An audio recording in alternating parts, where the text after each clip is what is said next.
கொடுத்த பசுவோ பால் கொடுப்பது குறைந்து விட்டால் அந்த பசுக்களும் கொல்லப்படும், நன்றி கடன் மறக்கப்படும். 15 நகரங்களில் கொள்ளையர்களோ அதிகரிப்பர். வேதங்கள் கயவர்களால் தங்களுடைய சுயநல கோட்பாடுகளை பரப்ப பொய்யான முறையில் மொழிபெயர்க்கப்படும். அரசியல்வாதிகள் மக்களை மெல்ல மெல்ல பலவிதமான கொடுமைகளை செய்வர்.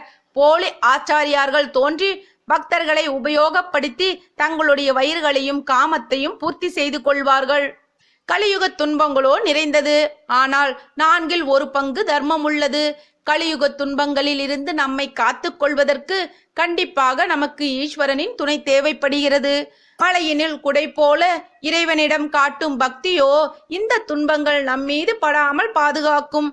மனதை உறுதியாக வைத்துக்கொள்ள தியானமும், உடலை வலிமையாக வைத்துக்கொள்ள யோகமும், செயலை தூய்மையாக வைத்துக்கொள்ள சுயநலமற்ற சேவைகளும் புரிய வேண்டும். கலியுக துன்ப